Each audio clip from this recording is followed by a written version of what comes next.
ආයුබෝවන් ඔබ අදත් එක්වී සිටින්නේ රේඩියෝ මාත්‍රා රාත්‍රී ප්‍රධාන පුවත් විකාශය සමගයි. සංස්කරණීය නිමේෂා හසඳුනි ප්‍රකාශය දිලිනී මදුෂිකා ප්‍රථමයෙන් නවධානය ප්‍රධාන පුවත් සිරස්තල වෙත. පොසොන් සතිය නිමිත්තෙන් අනුරාධපුරයේ මත්පැන්හල් වසා තැබේ. යලකන්නේ වී මිලදී ගැනීමේ සැලසුම් පිළිබඳ විශේෂ සාකච්ඡාවක්. 2027 සිට පළමු ශ්‍රේණියට ළමුන් ඇතුළත් කිරීමේ නව චක්‍රලේඛයට අමාත්‍ය මණ්ඩල අනුමැතිය. සත්ව සුබ සාධන පනත් කිටුම්පත ගැසට් කර පාර්ලිමේන්තුවට ඉදිරිපත් කිරීමට අමාත්‍ය මණ්ඩල අනුමැතිය.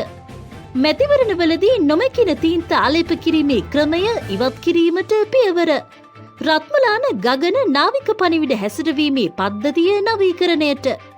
යුරෝපයේ උෂ්ණත්වය වාර්තාගත ලෙස ඉහළට. අයර්ලන්තය කඩලු 9කින් පරදා ශ්‍රී ලංකාවට ජයක්. දැන් පුවත් සවිස්තරාත්මකව. අනුරාධපුර පූජා නගරය කේන්ද්‍ර කර ගනිමින් ප්‍රකාශයට පත්කොට ඇති පොසොන් සතිය තුළ ප්‍රාදේශීය ලේකම් කොට්ටාස 4 තුළ පිහිටි සීලම මත්පැන්හල් ජුනි 26 වන දින සිට ජූලි මාස 2 වන දින දක්වා වසා තැබිය යුතු බව සුරාබදු කොමසාරිස් ජෙනරාල් MBNA පේමරත්න මහතා සඳහන් කළා. ඒ මිහින්තලේ මධ්‍යම නුවරගම් පළාත, නැගෙනහිර නුවරගම් පළාත සහ මහවිලච්චී යන කොට්ටාසයි. ඒ අනුව ඊට සඳහන් ප්‍රාදේශීය ලේකම් කොට්ටාසවල සියලුම මත්පැන් බලපත්‍ර ලත් ස්ථාන ජූනි 25 වන දින මත්පැන්හල් වසනු ලබන වේලාවේ සිට ජූලි 3 වන දින විවෘත කිරීමට නියමිත වේලාව දක්වා සම්පූර්ණයෙන් වසා තැබිය යුතු බවද සුරාබදු කොමසාරිස් ජෙනරාල්වරයා වැඩිදුරටත් අවධාරණය කළා. අලකන්නේ වී මිලදී ගැනීමේ සැලසුම් පිළිබඳ විශේෂ සාකච්ඡාවක් ජනාධිපති අනුර කුමාර දිසානායක මහතාගේ ප්‍රධානත්වයෙන් ජනාධිපති කාර්යාලයේදී පැවැත්වුණා. පසුගිය වසරේ මිලදීගත් වී තොග තවමත් ප්‍රමාණවත් පරිදි වෙළඳපළට යොමු නොවීම ගැටලුවක් බව පෙන්වා දුන් ජනාධිපතිවරයා එම ගබඩා නිදහස් කර ගැනීමට ඇති යෝජනා පිළිබඳවද මෙහිදී විමසා සිටියා. එමෙන්ම මෙවර යලකන්නේ වී මිලදී ගැනීම සඳහා අවශ්‍ය ප්‍රතිපාදන වෙන් කරන ලෙස ඔහු මුදල් අමාත්‍යාංශයේ නිලධාරීන්ට උපදෙස් දුන්නා. දිස්ත්‍රික් මට්ටමින් පවතින ගබඩාවල තත්ත්වය සහ ආරක්ෂිත තොග පිළිබඳව නිවැරදි දත්ත පද්ධතියක් පවත්වාගෙන යාමේ අවශ්‍යතාවද ජනාධිපතිවරයා මෙහිදී අවධාරණය කළා. විශේෂයෙන්ම ඇතිවිය හැකි දේශගුණික තත්ත්වයන් සැලකිල්ලට ගනිමින් ආරක්ෂිත වී තොග පවත්වා ගැනීම විශේෂ අවධානයට ලක්විය යුතු බව ඔහු පෙන්වා දුන්නා. එළඹෙන 2027 වසරේ සිට රජයේ පාසල්වල පළමු ශ්‍රේණියට ළමුන් ඇතුළත් කිරීම සඳහා නව විධිවිධාන හා උපදෙස් ඇතුළත් චක්‍රලේඛයක් නිකුත් කිරීමට අමාත්‍ය මණ්ඩල අනුමැතිය හිමිව තිබෙනවා. අධ්‍යාපන උසස් අධ්‍යාපන හා වෘත්තීය අධ්‍යාපන අමාත්‍යවරිය ලෙස අග්‍රාමාත්‍යවරිය ඉදිරිපත් කළ යෝජනාවකට අනුව මෙම අනුමැතිය ලැබී තිබෙනවා.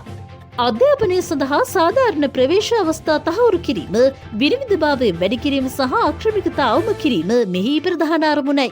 මෙම නව චක්‍රලේඛය සකස් කර ඇත්තේ අල්ලාසෝ දූෂණ විමර්ශන කොමිෂන් සභාව, ශ්‍රී ලංකා මානව හිමිකම් කොමිෂන් සභාව, විදුහල්පතිවරුන් සහ අධ්‍යාපන බලධාරීන්ගේ අදහස් සහ යෝජනා මෙන්ම නව අධ්‍යාපන ප්‍රතිසංස්කරණද සැලකිල්ලට ගනිමින් සත්ව සුබසාධනය සඳහා නව නීතිමය රාමුවක් හඳුන්වා දීමේ අරමුණින් සකස් කර ඇති සත්ව සුබසාධන පනත් කිටුම්පත රජයේ ගැසට් පත්‍රයේ පළ කර පසුව අනුමැතිය සඳහා පාර්ලිමේන්තුවට ඉදිරිපත් කිරීමට අමාත්‍ය මණ්ඩල අනුමැතිය හිමිව තිබෙනවා. මෙම පනත් කිටුම්පත මගින් සතුන්ගේ සුබසාධනය, ආරක්ෂාව සහ යහපැවැත්ම තහවුරු කිරීම සඳහා නව නීතිමය විධිවිධාන හඳුන්වා දීමට අපේක්ෂා කෙරේ. මෙම පනත් කිටුම්පත සමාලෝචනය කිරීම සඳහා පත් කළ විශේෂඥ කමිටුවේ නිර්දේශ මත පදනම්ව එහි අවසන් කෙටුම්පත සකස් කර ඇත. ඒ සඳහා නීතිපතිවරයාගේ නිෂ්කාශනයද මේ වන විට ලැබී ඇත. ඒ අනුව නීති කෙටුම්පත් සම්පාදක විසින් සකස් කරන ලද මෙම පනත් කෙටුම්පත ඉදිරියේදී කඩිනමින් පාර්ලිමේන්තුවට ඉදිරිපත් කිරීමට නියමිතයි. මෙරට පැවැත්වෙන මැතිවරණවලදී ඡන්දදායකයන්ගේ ඇඟිලිවල නොමැකින තීන්ත ආලේප කිරීමේ ක්‍රමවේදය නීතිමය ප්‍රතිපාදන මගින් ඉවත් කිරීමට අමාත්‍ය මණ්ඩල අනුමැතිය හිමිව තිබෙනවා. ජනාධිපතිවරයා විසින් ඉදිරිපත් කරන ලද යෝජනාවකට අනුව මෙම තීරණය ගෙන තිබේ.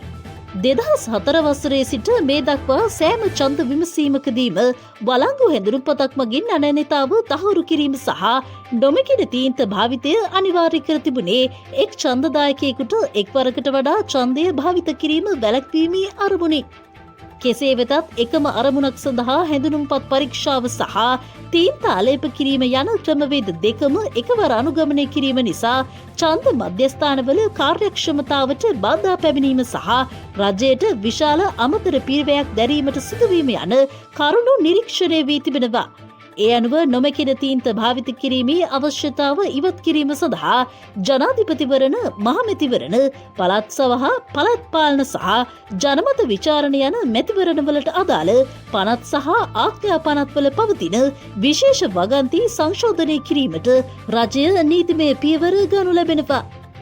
ශ්‍රී ලංකාව තුළ සහ ජාත්‍යන්තර මට්ටමින් ගුවන් ගමන් මෙහෙයුම් මෙන්ම එහි නිරුපද්‍රිතතාව ඉහළ නැංවීම සඳහා රත්මලාන පිහිටි ගගන නාවික පණිවිඩ හැසිරවීමේ පද්ධතිය නවීකරණය කිරීමට අමාත්‍ය මණ්ඩල අනුමැතිය හිමිව තිබෙනවා.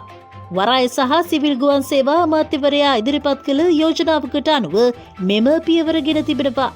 මෙරට ජාතික ගුවන් සන්තරණ සේවා සැපයුම්කරු වන සීමා සහිත ගුවන් තොටුපළ හා ගුවන් සේවා සමාගම සතු වත්මන් පද්ධතියේ සේවා කාලය අවසන් වෙමින් පැවතීම හේතුවෙන් ගුවන් ක්ෂේත්‍රයේ ආරක්ෂාව සහ කාර්යක්ෂමතාව වෙනුවෙන් මෙම ආදේශ කිරීම සිදු කෙරේ. මෙම ව්‍යාපෘතය සඳහා ස්ථමේන්තුගත සමස්ත පිරිවැය රුපියල් මිලියන 10ක්. මෙය ගුවන් තොටුපළ හා ගුවන් සේවා සමාගමේ ප්‍රාප්ත ණයවැය ප්‍රතිපාදන මගින් මූල්‍යනය කිරීමට නියමිතයි. මෙම මහා පරිමාණ සංවර්ධන ව්‍යාපෘතිය සඳහා වන ප්‍රසම්පාදන කටයුතු නිල වශයෙන් ආරම්භ කිරීමටද නියමිතයි. මේ හරහා ශ්‍රී ලාංකීය ගුවන් සේවා ක්ෂේත්‍රයේ යටිතල පහසුකම් ජාත්‍යන්තර ප්‍රවෘත්තීන්ට අනුකූලව තවදුරටත් ශක්තිමත් කිරීමට අපේක්ෂා කෙරේ. දැන් විදෙස් පුවතක්. යුරෝපය පුරා පවතින දැඩි උණුසුම් කාලගුණික තත්ත්වයේ හේතුවෙන් ප්‍රංශයේ ළමුන් 2 දෙනෙකු ඇතුළු පුද්ගලයන් 18 දෙනෙකු ජීවිතක්ෂයට පත්ව ඇතැයි විදෙස් මාධ්‍ය වාර්තා කරනවා.